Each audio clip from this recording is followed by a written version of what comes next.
दीपक देता है रोशनी फैलाने की प्रेरणा, फलदायी वृक्ष देता है देने की प्रेरणा, मधुबन देता है महकते रहने की प्रेरणा, महान व्यक्ति देते हैं जीवन जीने की प्रेरणा। आओ प्रेरणा से दें हम सभी को प्रेरणा।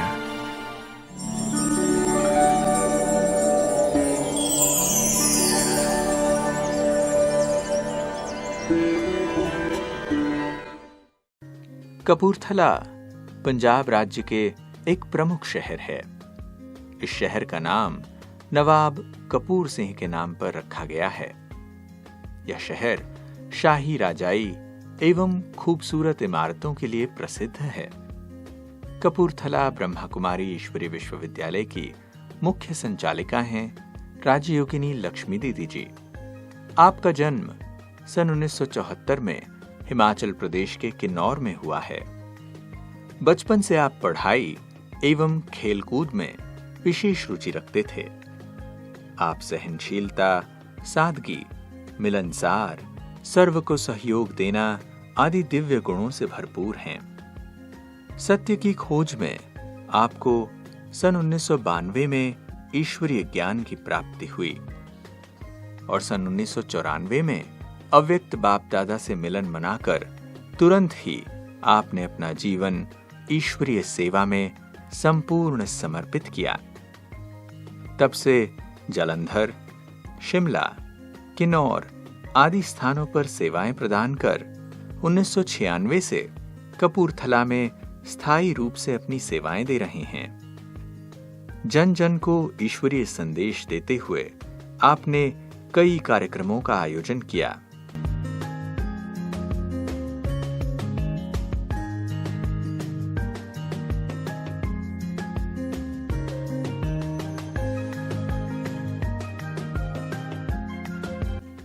वर्तमान समय दीदी जी के नेतृत्व में 300 से अधिक विद्यार्थी ज्ञान योग की पालना ले अपने जीवन को दिव्य और महान बना रहे हैं।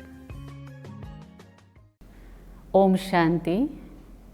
मेरा जन्म हिमाचल प्रदेश डिस्ट्रिक्ट किन्नौर में हुआ। बचपन से ही हम आध्यात्मिकता में बहुत रुचि रखते थे। हमारे घर में बहुत ही धार्मिक माहौल था, क्योंकि हमारे माताजी जो है बहुत भक्ति करते थे और हम सबको भी वही संस्कार सिखाते थे कि सुबह उठ के परमात्मा को याद करना है, पूजा पाठ करना है, फिर उसके बाद नाश्ता करना है, स्कूल जाना है। ऐसे शाम को भी हम सबको इकट्ठा करके आरती कराना, मंत्र जपना। हम सभी महात्मा बुद्ध को बहुत मानते थे। हम उनके बहुत अच्छे फॉलोअर थे। उनके सिवाय हम किसी और को परमात्मा नहीं मानते थे। तो ऐसे वातावरण में भी किन्नौर जो है बहुत ठंडे वातावरण में, वहाँ का खान पान सब कुछ अलग, लेकिन हमारे घर में आध्यात्मिकता की एक बहुत अच्छी लहर चलती थी। घर में कोई न कोई बुद्ध धर्म के गुरु आए होते थे और हमें कुछ न कुछ शिक्षाएं देते रहते थे। पूजा पाठ कुछ न कुछ चलता ही रहता था। तो हमारे को भी बचपन से ऐसे था कि मुझे कुछ अलग करना है, कुछ सेवा करनी है, समाज के लिए कुछ करना है। जैसे दुनिया में होते हैं, परिवार किया, थोड़ा सा 4 या 5 परिवार को संभाला, लेकिन मुझे ये अच्छा नहीं लगता था। लेकिन करना क्या है पता नहीं था। कुछ अलग करना है, दुनिया के लिए जीना है। तो ऐसे करते करते हम पढ़ाई में भी बहुत अच्छे थे और खेल कूद में हमें बहुत शौक़ था। हर बात में हमें ऐसे लगता था कि आगे जाना है, कुछ करना है।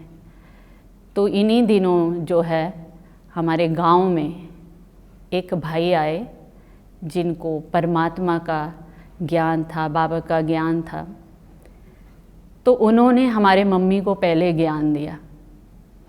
तो उनको थोड़ा अच्छा लगने लगा और वो जाने लगे उनके पास, क्योंकि हमारे पूरे डिस्ट्रिक्ट में कोई बाबा का घर नहीं था, सेंटर नहीं, कभी हमने बहनों को नहीं देखा, ऐसे वाइट साड़ियों वाले कभी नहीं देखा, कभी संस्था का नाम भी नहीं सुना था कि ब्रह्मा कुमारीज भी कोई संस्था है। तो ऐसे में उस भाई ने माता जी को ज्ञान दिया, तो उनको वो ज्ञान बहुत अच्छा लगा, तो मुझे भी वो ज्ञान समझाने लगे कि वो बहुत अच्छा ज्ञान देते हैं। लेकिन मुझे बिल्कुल भी पसंद नहीं था कि मम्मी महात्मा बुद्ध को छोड़ के कोई और बातें सुने, अपने धर्म से बाहर जाएं। लेकिन वो कहते थे कि नहीं, धर्म की बातें नहीं बताते हैं यहाँ तो आत्मा और परमात्मा का डायरेक्ट संबंध जोड़ते हैं। तो मैंने कहा ऐसा कौन सा ज्ञान है जो डायरेक्ट संबंध जोड़ते हैं? आपको नहीं जाना है, हम अपने ही धर्म में खुश है, हमें बुद्ध को ही मानना है, उन्हीं को फॉलो करना है।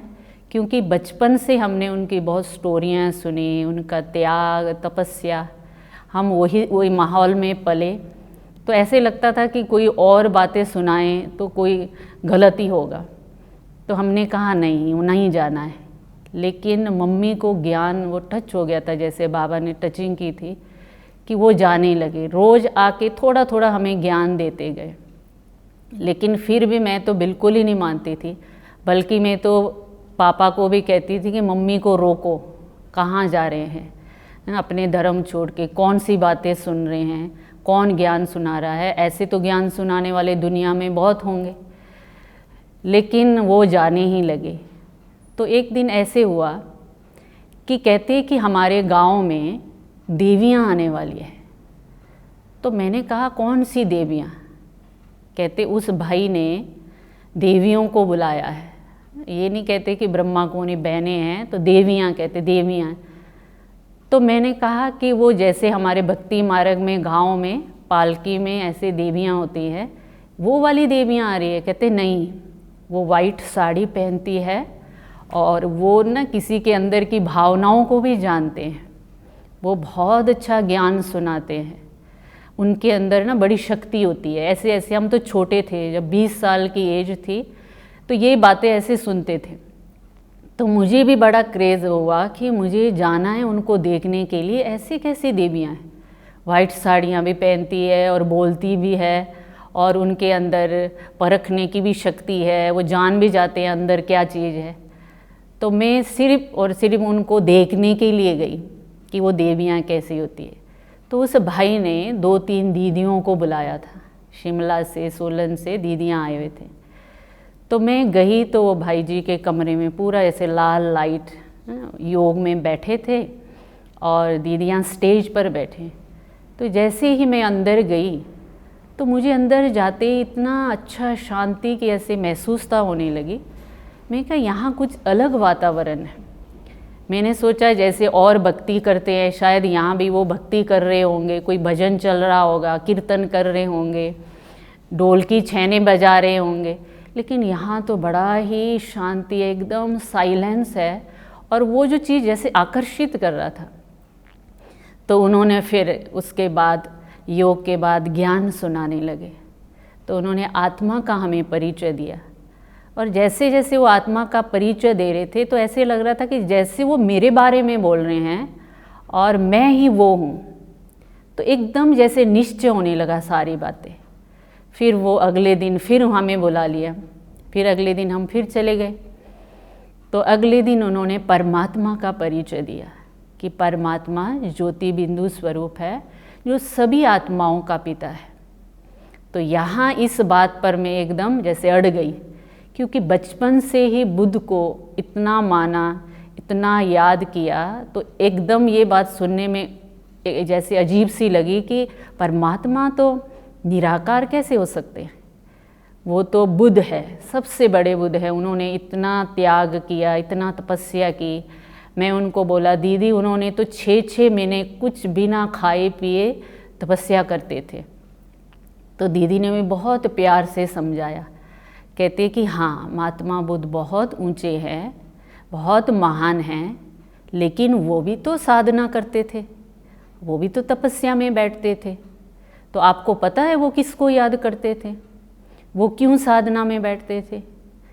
यही पॉइंट जैसे मुझे एकदम दिल को लगी कि आज तक मैंने इस बात को कभी सोचा ही नहीं कि महात्मा बुद्ध हमेशा तपस्या में बैठते हैं तो वो किसको याद करते हैं। तो उन्होंने कहा कि वो भी परमात्मा को याद करते हैं, जो सब महान आत्माओं का भी पिता है, देव आत्माओं का भी पिता है और हम सब का पिता है, लेकिन वो साकारी शरीर नहीं है, वो एक निराकार है। ये बात सुनी, फिर मेरा चिंतन चलने लगा। जब मैं घर में आई तो मेरे मन में बार बार यही आए कि बुद्ध है कि परमात्मा निराकार ज्योत है, बुद्ध है कि ज्योत है। बस ये मंथन चलते चलते ऐसे ही मैं सो गई।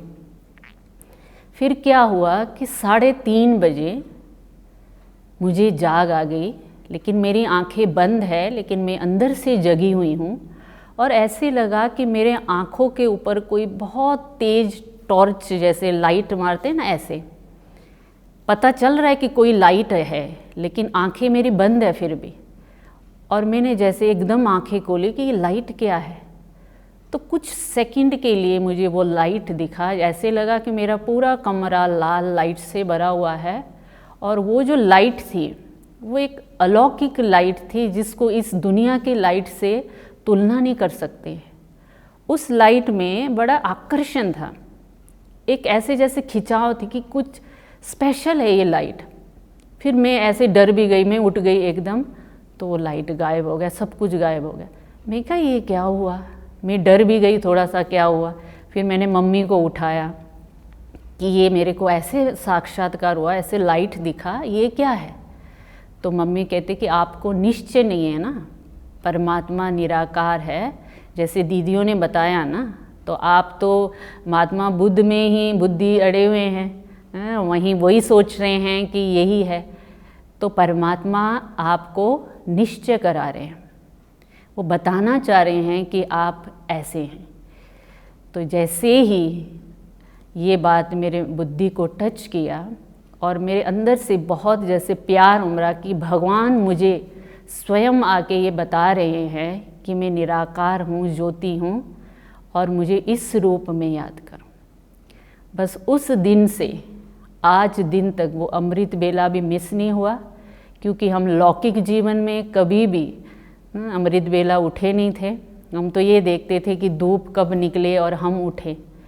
हमें यही लगता था कि बाकी सब बातें अच्छी है आध्यात्मिकता में, लेकिन सुबह उठना बहुत मुश्किल है। लेकिन परमात्मा ने ऐसी उस दिन वो शक्ति भरी या ऐसे वरदान दिया कि उस दिन के बाद 3-3:30 बजे के लेट हम नहीं उठते हैं। तो ऐसे करते करते धीरे धीरे हम वहाँ पे, वो दीदियाँ तो चले गए अगले दिन से, तो हम उस भाई के पास कभी कभी जाते थे, तो उन्होंने सिर्फ हमारे को गीत लगा देना, योग में बिठा देना। उनके पास भी इतना टाइम नहीं होता था कि वो लेसन दे, हमें समझाए। तो हमें सिर्फ 2 ही बातें पता है कि मैं आत्मा हूँ, निराकार हूँ ज्योति, और परमात्मा भी निराकार है और उनको याद करना है। बस ऐसे गीत लगा के बैठ जाते थे तो बाबा बहुत खींचता था, इतना अच्छा योग लग जाता था कि हम 2-2, 3-3 घंटे बैठते थे। कम से कम 10-12 लोग होंगे, रोज़ जाते थे। सबको वहाँ ऐसा हुआ कि उस एरिए में, क्योंकि बाबा का कोई ज्ञान नहीं है, कोई सेंटर नहीं है, कोई निमित्त बहनें नहीं हैं, कोई और बीके भी नहीं है, तो बाबा ने कैसे चलाना था। तो साक्षात्कार का जैसे ना हल्का हल्का साक्षात्कार का पाठ शुरू हुआ। हमारे माता जी को तो बहुत बार ब्रह्मा बाबा दिखे, कभी वो उनको सेब दे रहे हैं, जितनी भी और माताएं हैं कुछ न कुछ हर एक को साक्षात्कार होता था। तो वो साक्षात्कार के माध्यम से हमें बहुत निश्चय होना शुरू हो गया और अंदर से बहुत प्यार मिलना शुरू हो गया, जैसे भगवान का प्यार। भक्ति तो हम भी बहुत पहले भी करते थे, और ऐसी भक्ति नहीं है कि कोई ऐसे थोड़ा सा, पूरी अच्छी तरह हम भक्ति करते थे, तब भी ऐसा अनुभव नहीं हुआ। तो वो थोड़ा सा भी योग में बैठ के ऐसे बाबा जिसे खींचता था, बहुत शक्ति की फीलिंग आ जानी, प्यार की फीलिंग आ जानी। तो ऐसे करते करते करते धीरे धीरे हमें पूरा निश्चय हुआ। लेकिन मुझे बहुत ज़्यादा ज्ञान को और समझने की जिज्ञासा थी कि अब मैं ये ज्ञान को आगे कैसे समझूं। उन्होंने बताया कि 7 दिन का कोर्स होता है, तो 7 दिन का कोर्स जो है आपको करना चाहिए, लेकिन कराने वाला तो कोई था नहीं, तो हम 7 दिन का कोर्स को पूरा करें। तो मन में बड़ा ही लगन ऐसा था। तो हमारे जो माता जी थे, उन्हीं दिनों उनको माउंट आबू जाने का मौका मिला। राजयोग शिविर का प्रोग्राम था। उन दिनों पांडव भवन में राजयोग शिविर चलता था। तो वहाँ मम्मी गए, तो जब वो वहाँ से आए तो वो एकदम ही इतने नशे में, इतने खुशी में। तो उन्होंने मुझे एक अनुभव सुनाया कि मैं बाबा की कुटिया में बैठी और बाबा ने मुझे ये टच किया कि बाबा ने बोला कि बच्ची, तुम्हें अपनी इस बेटी को मेरे को देना है, ये बेटी मुझे दे दे। तो अब आपको जो है इस ज्ञान को अच्छी तरह समझना है और सेंटर में समर्पित होना है। तो ज्ञान तो अच्छा लग रहा था, बाबा का प्यार भी अच्छा लग रहा था, लेकिन मन में था कि समर्पित, एकदम ही ऐसे बोले समर्पित होना है। तो मम्मी कहती कि तेरे को तो बचपन से ही था कि समाज सेवा करना है, तुम तो बुद्ध की लाइन में भी, मैं सोच रही थी कि बुद्ध लाइन में ही वहीं समर्पित हो जाऊं।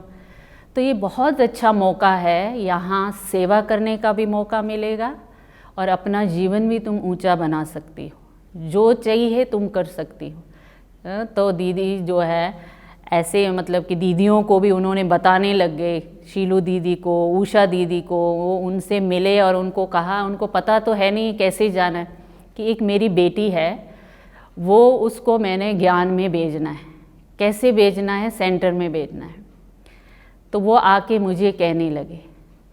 तो मैंने कहा कि ठीक है, पहले मैं देख तो लूँ सेंटर कहाँ है, कैसे हैं, वहाँ क्या माहौल होता है, इसके बारे में कुछ भी पता नहीं था। लेकिन एक अंदर से एक खींच थी कि कोई मुझे ले जाए सेंटर, मुझे जानना है, ज्ञान को समझना है। तो उन्हीं दिनों हमारे बड़े दीदी जी जो है जलंधर से, राज दीदी, वो किन्नौर में आए। तो मैं तो किसी फंक्शन में गई थी, किसी की शादी में, तो वहाँ मुझे पता चला कि दीदी आए हैं वहाँ पे उस भाई के पास। तो मुझे मैसेज मिला कि आए हैं, तो मैं तो सारा वहाँ पे वो फंक्शन छोड़ के भाग के चली गई। तो दीदी को बोला कि ऐसे मुझे ना ये 7 दिन का कोर्स पूरा करना है, अब मैं क्या करूँ, यहाँ तो सेंटर भी नहीं है, दीदियाँ भी नहीं हैं, इस ज्ञान की गहराई में जाना है, मुझे पता नहीं है ये कैसा है। तो दीदी ने कहा कि इतने दिन तो हम भी यहाँ नहीं रुकेंगे, तो आपको ऐसे करना है कि 7 दिन के लिए आप हमारे साथ सेंटर में आ जाओ, जलंधर आ जाओ, और उसके बाद आप यहाँ अच्छी तरह सीख लेना, ज्ञान को समझ लेना, फिर आप वहाँ से आके ना यहाँ आके किन्नौर में भी औरों को ज्ञान दे देना। जिनको भी लेसन चाहिए उनको आप सिखा सकती हो, आपको लगन है। तो बस ऐसे दीदी ने कहा और अंदर से ऐसे आया कि नहीं जाना है, लेकिन घर वालों से कैसे छुट्टी ले। तो हमारे मम्मी तो दे भी देंगे, लेकिन पापा वो तो उस समय ज्ञान में नहीं चलते थे। तो मैंने मम्मी पापा को बहुत प्यार से मनाया, मुझे कहा कि बस 1 हफ्ते की छुट्टी दे दो मुझे, फिर जो है मैं आऊँगी और अच्छी तरह ज्ञान को समझूंगी और मैं सेंटर का वातावरण भी देख लूँगी, और फिर उसके बाद जो है मैं यहीं रहूँगी। तो उन्होंने भी मुझे छुट्टी दी, बस 7 दिन के लिए छुट्टी दिया, ज़्यादा नहीं। कहते 8वें दिन तेरे को आना है। 1994 में मुझे पहली बार मधुबन में जाने का मौका मिला। उस समय बाबा पांडव भवन में आते थे, ओम शांति भवन में। तो मैं बहुत खुश थी कि मुझे बाबा से मिलने जाना है। तो अभी मुझे सेंटर में 7-8 महीने ही हुआ था, तो मुझे बहुत खुशी थी, उमंग था कि बस जाना है, मिलना है। सब कहते थे कि बाबा ऐसे आते हैं, ऐसे बात करते हैं, ऐसे प्यार का अनुभव होता है। तो मैं जैसे गई तो हम पांडव भवन में पहली बार बस से उतरे। उतरते ही गेट के आगे मुझे ऐसे लगा कि ये मेरी पहले भी मैं इस स्थान पे आई हूँ और इतना आँखों से आंसू आ रहे हैं, इतना मैं रो रही हूँ। सब कह रहे क्या हुआ है, इतना प्यार सा फीलिंग हो रहा है कि जैसे मैं अपना कोई बिछड़ा हुआ घर है वहाँ आई हूँ। अभी बाबा से भी नहीं मिले, बस अभी बस से उतरी है। तो वो एक अलग ही ऐसे प्यार की ऐसे फीलिंग आ रही थी। फिर बाबा से अगले दिन मिलना हुआ, तो बाबा तब ग्रुप में मिलते थे। तो बाबा ने हम सबको आगे बिठाया और बाबा ने कहा कि बच्चे तुम पूर्वज हो। तब इतना समझ भी नहीं होगा कि शायद पूर्वज की क्या मीनिंग है, लेकिन अंदर से इतनी मतलब कि बहुत ऐसे प्यार, आंसू निरंतर। जैसे हम 3 बजे बैठे थे, रात को कम से कम 10 बज गए होने, आंसू बह रहे हैं। ऐसे लग रहा है भगवान सामने है, मैं हूँ और बाबा है और कोई भी नहीं है। इतना प्यार और शक्ति की फीलिंग हुई कि एक अलग ही अनुभव था जब पहली बार जो अनुभव होता है। तो बाबा के ये वरदान जो है, फिर मैंने दीदी को भी पूछा कि दीदी मुझे ऐसे बाबा ने वरदान दिया उसमें। तो दीदी कहते पूर्वज माना ही आदि के हैं, आपके द्वारा अनेक आत्माओं ने निकलना है। तो मुझे इतनी खुशी हुई और उसके बाद जो है बहुत प्यार की फीलिंग आती थी। और उसके घर सेंटर में आने के बाद भी वही दृश्य में बार बार याद करती थी कि कैसे परमात्मा प्यार करते हैं, कैसे वरदान देते हैं। और जब मैं सेंटर में भी आई, क्योंकि बहुत दूर कहाँ हिमाचल प्रदेश किन्नौर और जालंधर, बहुत यहाँ गर्मी और वहाँ एकदम सर्दी। तो जैसे ही यहाँ आए तो माहौल तो एकदम चेंज था।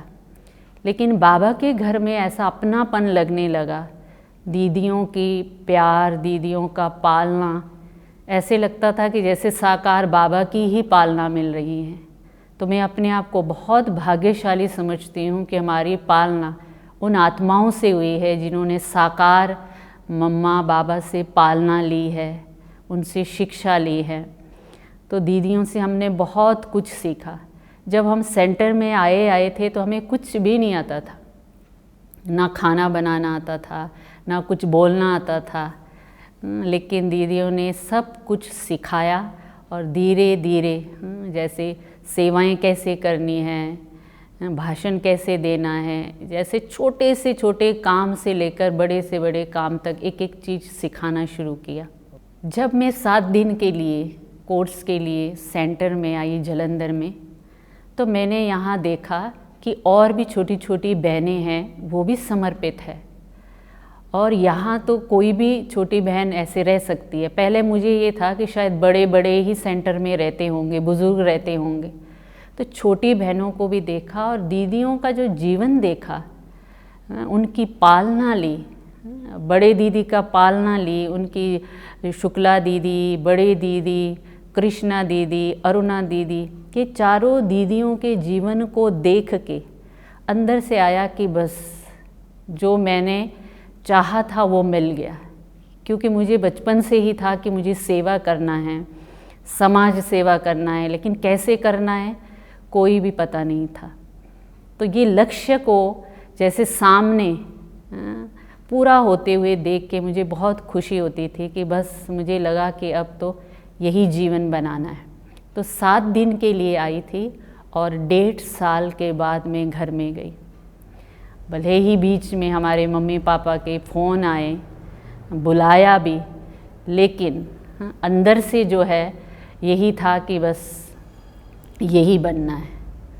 और उन्हीं दिनों मधुबन से बड़े दादी प्रकाशमणि दादी जी जो है आए थे। तो दादी जी को देख के ऐसे लगा पहली बार कि ये हमारे जैसे कोई बहुत बिछड़े हुए माँ हैं, या मैं बड़े दिनों से किसी से मिल रही हूँ, पहली बार हम दादी से मिले। तो दादी जी का भी बहुत मैंने देखा कि उनके अंदर संकल्पों को परिवर्तन करने की शक्ति है। तो हमारे माता पिता उन दिनों सेंटर में आए थे, कह रहे थे कि आप कुछ दिन के लिए घर चलो, यहाँ बहुत गर्मी है। तो थोड़ी सी तबीयत भी ढीली थी।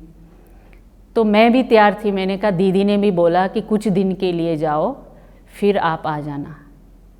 लेकिन दादी ने रात को इतने प्यार से दृष्टि दे के जो टोली खिलाई, तो मैंने कहा, दादी मैं कुछ दिन के लिए घर जा रही हूँ, तो छुट्टी दो। तो दादी ने कहा, अच्छा घर जाना है, अच्छा ज़रूरी है, बस इतना ही बोला। और मैं वो टोली खा के रात को 10 बजे सो गई। तो पूरी रात मुझे एक ही सपना आ रहा है कि मुझे नहीं जाना है। क्या मैं भगवान के लिए इतना भी सहन नहीं कर सकती हूँ?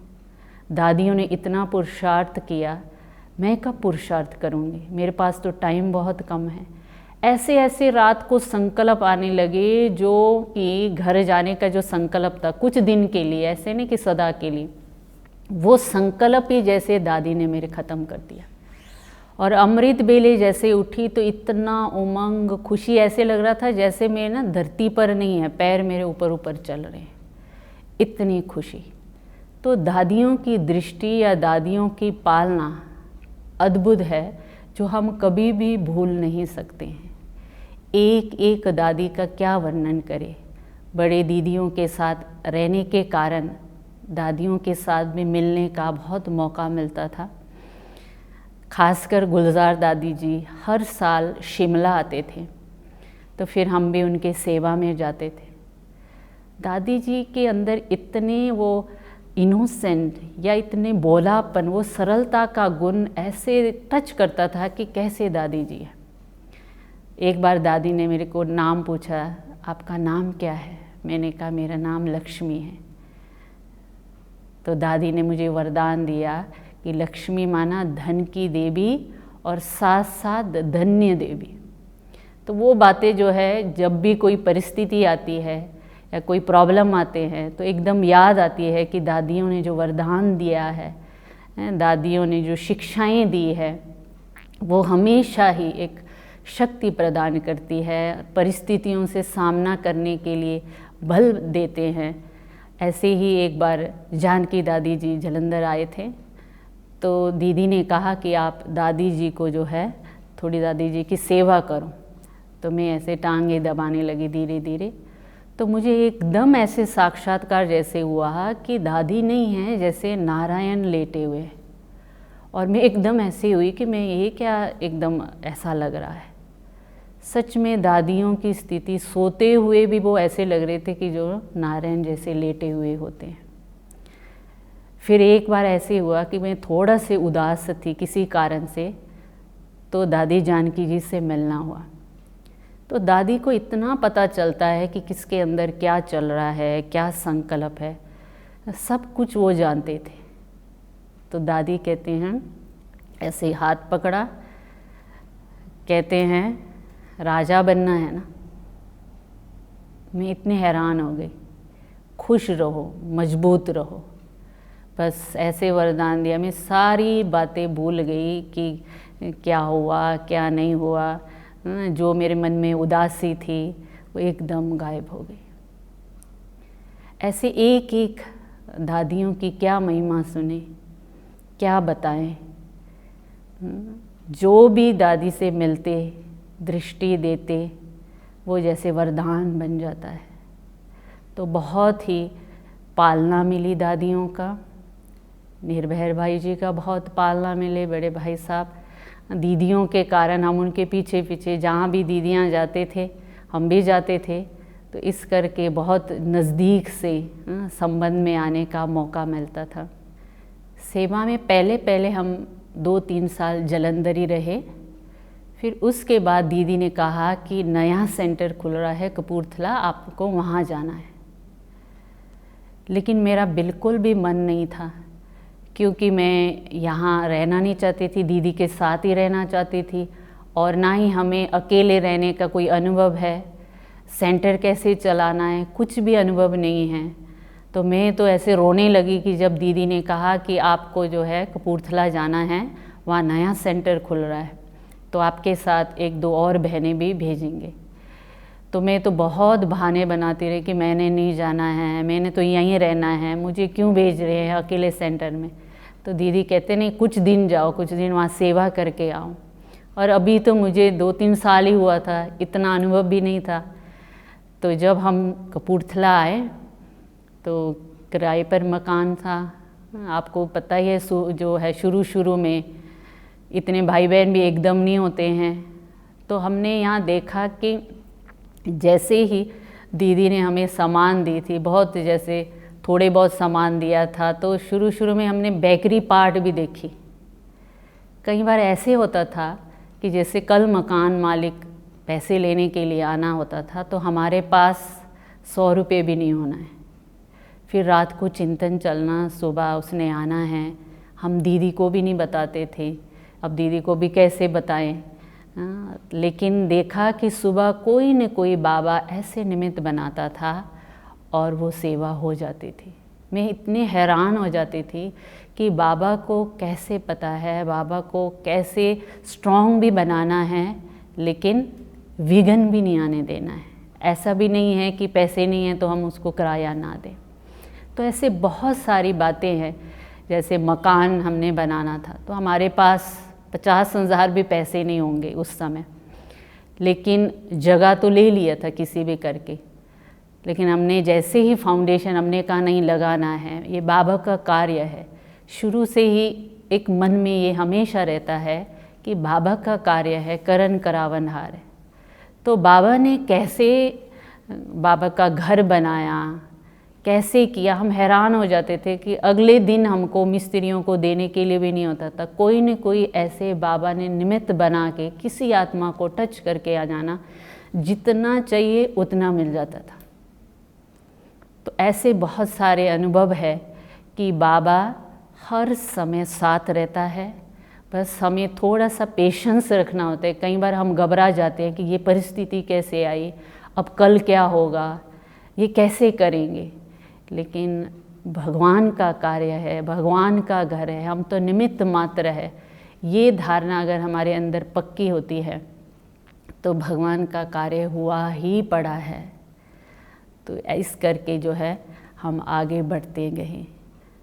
ब्राह्मण जीवन में जो विशेष जो हम धारणाएं जिनको हम कहते हैं, एक तो हमें सरल रहना बहुत अच्छा लगता है। छल कपट चुस्ती चालाकी ये चला ही नहीं। सरल चित्त रह के अगर जो कार्य हो सकता है वो हम करते हैं।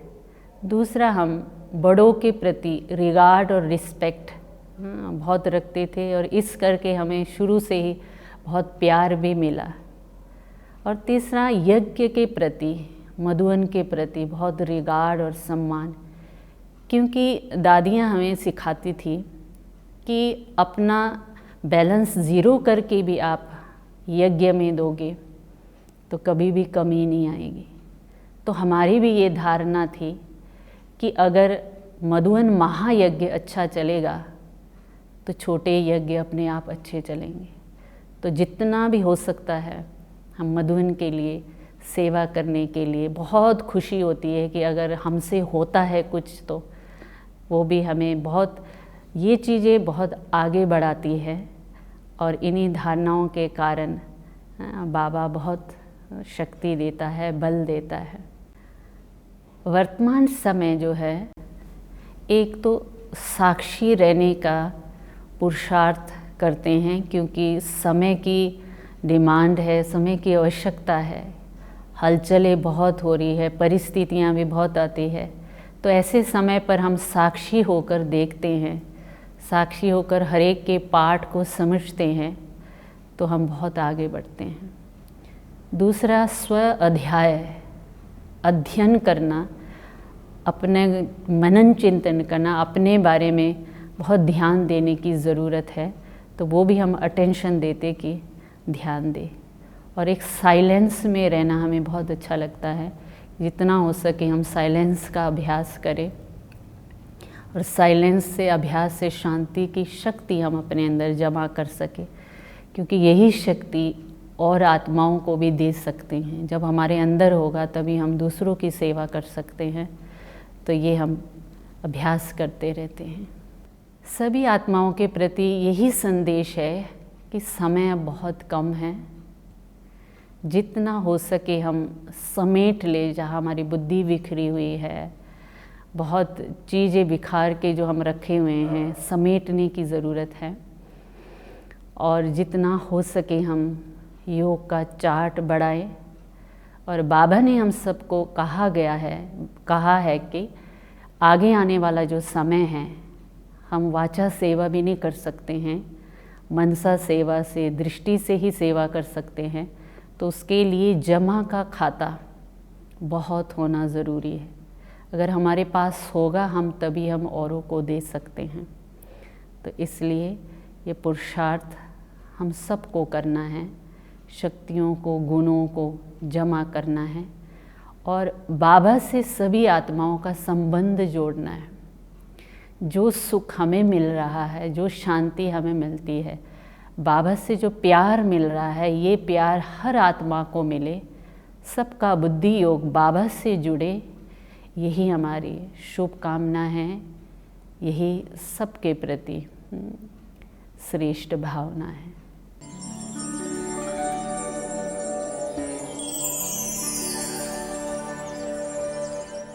मैंने दीदी जी के साथ रह कर के कैसे त्याग तपस्या करनी है वो सीखा है, और अपने अंदर कैसे सहनशीलता का गुण ग्रहण करना है वो भी सीखा है। दीदी जी में बहुत सहनशीलता का गुण है, और दीदी जी में एडजस्ट करने की जो शक्ति है वो सबसे ज़्यादा है। दीदी हर एक आत्मा के प्रति बहुत निर्माणचित रहते हैं और एडजस्ट तो बहुत जल्दी से कर लेते हैं, और हमने वो ही शक्ति को भी ग्रहण करना है। दीदी का स्वभाव बहुत अच्छा है।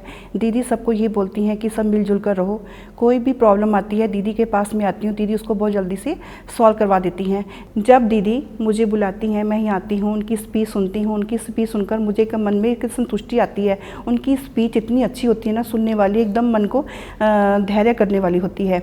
और दीदी एक समाज सेविका है, और इन्होंने औरतों के लिए दीदी ने बहुत कुछ किया है। इनसे हमें एक प्रेरणा मिलती है। मेरी लाइफ में इतनी ज़्यादा डिप्रेशन हो गया था, कुछ ऐसे सर्कमस्टांसेस हो गए थे कि मैं डिप्रेशन की मेडिसिन्स खानी शुरू कर दी थी। मेरा कांटेक्ट लक्ष्मी दीदी के साथ जब हुआ, तो पहले दिन से ही मुझे, जब मैंने अपनी प्रॉब्लम उनसे डिस्कस की, उनके वर्ड्स इतने सूदिंग वर्ड्स थे, मुझे लगा विदिन 7 डेज़ मेरी मेडिसिन कम होनी शुरू हो गई। अभी भी आज की तारीख में भी जितनी मेरी प्रॉब्लम्स होती हैं जो मैं किसी से डिस्कस नहीं कर सकती, वो मैं लक्ष्मी दीदी से करती हूँ। और जब मैं लक्ष्मी दीदी के साथ कर लेती हूँ वो बात सारी discuss, I feel very light because she is such a great personality. जब भी दीदी ने हमें आश्रम में अपने बुलाया और जब हम यहाँ पे आए तो अपने आप में एक बहुत सी शांति महसूस करते हैं। दीदी का व्यवहार देख के बहुत अच्छा उनसे प्यार मिलता है, स्नेह मिलता है, और उनकी 30 साल की तपस्या झलकती है कि जो दीदी ने 30 साल अपनी तपस्या की है, उससे पता चलता है कि दीदी ने एक समाज के लिए कितना काम किया। दीदी के साथ जब भी मिलते हैं अपने आप की एक टेंशन दूर हो जाती है।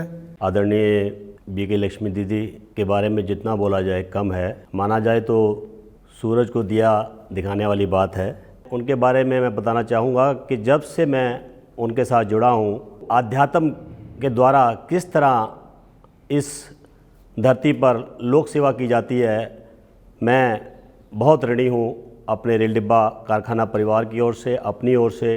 मैंने जो शुरू से लेके आज तक जो सीखा है वो लक्ष्मी बहन जी के द्वारा ही सारी पालना ली है। कहते हैं ना कि सतयुग में देवियाँ होंगी, तो हमने तो साक्षात देवी के रूप में लक्ष्मी बहन जी को देखा है। लक्ष्मी बहन जी का जो है स्वभाव है, उसके बारे में जैसे हर्षित मुक्ता, उनमें संतुष्टता, धैर्यता के गुण मौजूद हैं। दीदी के साथ के रहने का ऐसा अनुभव है कि दीदी सेंटर इंचार्ज होने के बावजूद, इतने सीनियर होने के बावजूद, एक फ्रेंड की तरह, एक बहुत दीदी से कंफर्टेबल अपनापन महसूस होता है। दीदी में एक बहुत ब्यूटीफुल बैलेंस है, लॉफुल और लवफुल। दीदी से सीखा कि कैसे प्यार से चलाते हैं, कैसे लव और लॉ का बैलेंस बनाकर रखते हैं, कैसे गंभीरता और रमणीकता से रहते हैं। हमने क्या सीखा है कि समाने की शक्ति, कैसे दूसरों के सीक्रेट्स को, इतने सारे बाबा के बच्चे आते हैं जो दुख से भरे होते हैं, रोज़ रोज़ कुछ ना कुछ लेसन लेने आते हैं,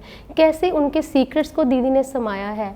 कभी भी मैं बहुत सारी उलझनों में फंस गई हूँ तो मुझे कभी रास्ता नहीं मिला है, तो पहले बाबा की मुरली से उस क्वेश्चन का मैंने आंसर लिया, फिर उसको दीदी ने मुझे समझाया एक माँ की तरह। जो बातें हमने माँ से भी नहीं शेयर कर सकते वो दीदी से शेयर करके उन चीज़ों से दीदी ने मेरे को बाहर निकाला। बीके लक्ष्मी के जीवन में सरलता और सादगी को देखा, उससे मैं बहुत प्रभावित हुआ और मैंने लक्ष्मी दीदी से सीखा कि हर समस्या में कैसे हल्का रहा जाता है, ये मैंने उनसे सीखा और उनकी योग युक्त स्थिति से मैं बहुत प्रभावित हूँ और उसी की वजह से आज मेरा पूरा परिवार ज्ञान में चलता है।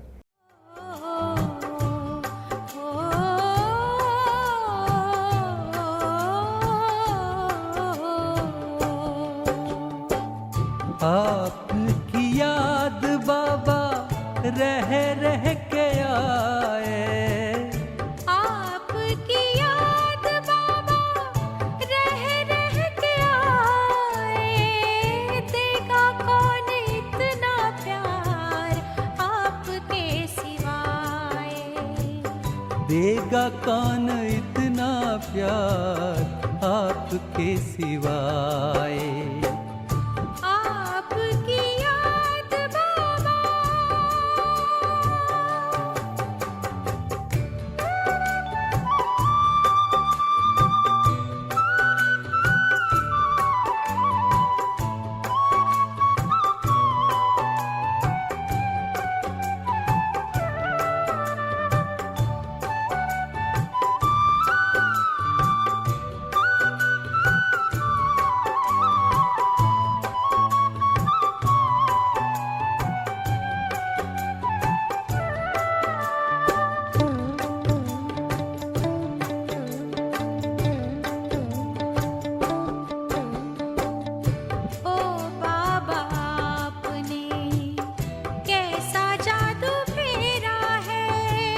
जिसको देखो वो ही कहता बाबा तो मेरा है।